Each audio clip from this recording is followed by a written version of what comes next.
to Playbook for Performance, the official podcast of Shauna Corden, the Joan of Arc for corporate healing and performance. Join the quest to make work fun again by preparing leadership for engaging workplaces. And now, your host. Hello and welcome, friends. I'm Shauna Corden, and I'm glad to have you here on the Playbook for Performance podcast. Our mission is to make work fun again by building better leaders. And last week, we talked about why we do what we do and the tool of the 5 love languages. I'd love to know how that went for you. Please share your experience by dropping a note to podcast@shaunacorden.com. Now on to today. I'm realizing we're not talking about the low-hanging fruit that makes work fun. Sometimes it's easier to talk about what's not working than what is. So let's talk about what's not fun. If I were silent for 10 seconds, I'm sure you could list all 10 items in that short moment, or all 100 items. We've all had jobs that were not fun, or aspects of jobs that were not fun. I've been working since I was 10, starting with delivering papers. And Thanksgiving Day is not a fun paper to deliver. Each one weighs about a pound with the advertising inserts. So let's cover some common factors that make work not fun. Fear, stress, hypocritical leaders, critical leaders, impossible deadlines, lack of tools, lack of training, hostile or discriminatory environments, crummy conditions, people who steal your lunch, and I can go on and on and on. But there's actually organizations that study this and ones that create the top 100 companies to work for. So let's talk about the positive factors. Now this comes from Gallup and their Q12 survey. They happen to fall into 4 categories, and again, they can be narrowed down to these 12 factors. This is not hard. So first, what do I give? And this falls into the categories of, can I do my best? Do people recognize my work? Is there someone who cares about me as a person? Are there opportunities for development? The second area is, what do I get? Are there clear expectations? We've talked about clarity, people. Do I have the materials and equipment? And I would extend that to the tools and training to do my work. The third area is, can I grow?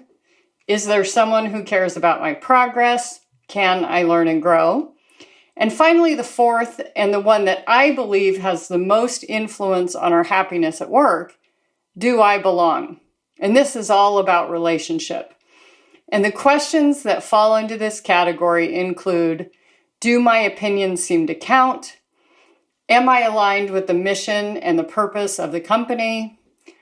Are my colleagues committed to quality? And do I have a best friend at work? And that doesn't mean that that's someone that you spend all your time with and your weekends with, etc. But it is someone that you can confide in, someone that you can ask about, hey, what's up? I'm noticing the boss seems in a bad mood, that kind of thing. So it's someone that you feel has your back. So just for fun, think about the elements of the best places you ever worked, where you really had fun. Was it the actual work you did? So for me, when I was 10, it was the very first Christmas season when I went to go collect for the paper. I got plates of cookies, boxes of candy, my first fruitcake. It's now become my signature dish. The recognition was amazing. I was surprised, I was delighted, and it made me just so much more attached to keeping them happy. I wanted to put the paper exactly where they wanted it. When I was 30, it was the autonomy of running my own team and all the great people I worked with, and I loved my work. And now, owning my own business, it's the innovation and it's seeing the results of my work. So what were the elements for you? Jot them down. Text them to your best friend. Can you recreate or amplify those elements in your current role? The more I looked at this, I thought about the differences in private and public sector. Gallup's Q12 is worldwide. It's across industries. And interestingly, there's some stark differences. The benefits of public work over private fell into cooperative colleagues, satisfaction with pay, and a couple other areas. The benefits in the private sector were the employee voice being heard and innovation. And that brings us to the tool of the week, curiosity. So I want you to dig out your Nancy Drew or your Hardy Boys notebooks and investigate. Now, if we drew a continuum of curiosity, the opposite would be judgment. So we really have to be open-minded. What kinds of open-ended, non-biased questions can you ask to improve your workplace? Who, what, when, where, and how, in a forward-looking fashion, are great questions. Avoid the why. It makes people feel like they have to defend their position. So some of the comments from the employees in the 100 best places to work included being heard, giving back, being connected to the community, doing well and doing good, having a voice. Is that what does it for you? Or is it the challenge, the teamwork, the relationships, the mission? I do miss my colleagues. They were the best. So a shout out to that tribe.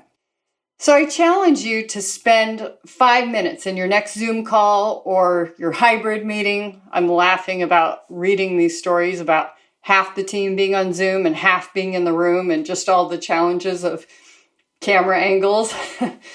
But on that next meeting, while you're waiting for folks to join and before you formally get started, what is the best thing about our workplace? What do we want more of? What do we want less of? So it takes a certain mindset to be curious, be willing to hear, be willing to ask. Don't take it personally, but do ask what would make it more fun. And it doesn't have to be this breakthrough thing to be more fun. Most would be quite thrilled with never-ending upward movement. So here's your field work, because coaching without action isn't coaching, it's just entertainment. So go to your favorite browser, search for Gallup Q12, and we'll have a link below. Grab a copy of the questions and investigate. Get curious.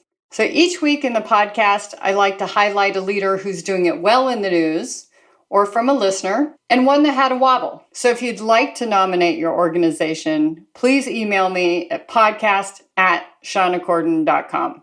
So this week's kudos go to Cisco for earning the #1 spot in the 2021 Best Places to Work For. And among the citations that employees volunteered, it was concern for employees' health and welfare, clearly very important in the current times, and being active in their local communities, including for those who are less fortunate. My bad job by you and corrective action plan goes for the trend in the marketplace to believe that AI can ever mimic emotionally intelligent people when it comes to compassion and humanity. The investments that we're making in this do not make sense. So if you like this podcast, please subscribe, give us a rating, and tell your friends. If you'd like to hear more about a topic that would make your work fun again by improving the leaders in your organization, please drop us a line at podcast@shawnacorden.com. Until next week, take good care. Thank you for listening to Playbook for Performance. To learn more about Shauna Corden, her consulting programs and tools, please visit her website at shawnacorden.com and follow us on social media at Shauna Corden.